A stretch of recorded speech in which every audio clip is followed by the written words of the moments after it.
Hello दोस्तों, तो आज के इस वीडियो में हम कुछ हिंदी वाक्यों को अंग्रेजी में ट्रांसलेट करना सीखने वाले हैं। उसके लिए मैंने यहाँ पर काफी सारे हिंदी वाक्यों को लिख रखा है, आप देख पा रहे हो। सबसे पहला वाक्य है यह एक कुत्ता है। दूसरा वाक्य है यह एक कुत्ता नहीं है। इसी प्रकार का तीसरा वाक्य दिया गया है यह एक किताब है। तो इस तरह के हिंदी वाक्यों को कैसे हम अंग्रेजी में ट्रांसलेट करते हैं वही हम इस वीडियो में सीखने वाले हैं। तो ये वीडियो बहुत ही मजेदार वीडियो होने वाला दोस्तों, इसीलिए इस वीडियो को एक लाइक जरूर कर देना और कुछ इसी प्रकार के वीडियोस को देखने के लिए आप हमारे चैनल को भी सब्सक्राइब कर सकते हो। तो सबसे पहले हम हमारे पहले वाक्य को ट्रांसलेट करते हैं। सबसे पहला वाक्य है यह एक कुत्ता है। अब बताओ यह का अंग्रेजी क्या होता है ना, यह का अंग्रेजी होता है दिस, तो हमने यहां पर लिखा दिस। और बताओ दिस के साथ में क्या लगता है, दिस के साथ में इज लगता है, एम लगता है या फिर आर लगता है, क्योंकि देखो यहां पर है लिखा गया है ना। इस है के लिए हम यहां पर या तो इज लिखेंगे या तो एम लिखेंगे या फिर आर लिखेंगे। क्या लिखेंगे ना, दिस के साथ हमेशा इज शब्द का प्रयोग होता है, इसलिए हमने यहां पर लिखा इज, दिस इज। अब एक लिखा गया है, इसके लिए यहां पर हमने ए लिखा।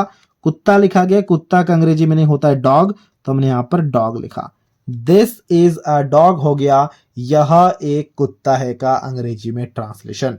इसी प्रकार से दूसरा वाक्य दिया गया है यह एक कुत्ता नहीं है।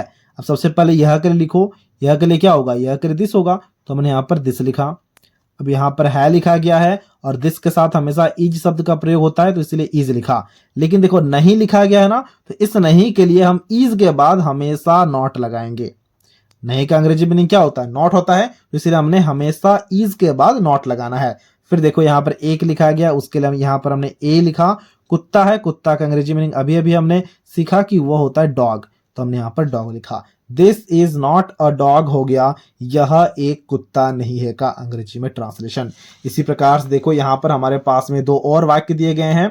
देखो तीसरा वाक्य हमारे पास में क्या है, तीसरा वाक्य है यह एक किताब है। अब यह का अंग्रेजी मीनिंग हमें पता है दिस होता है, तो हमने यहाँ पर दिस लिखा।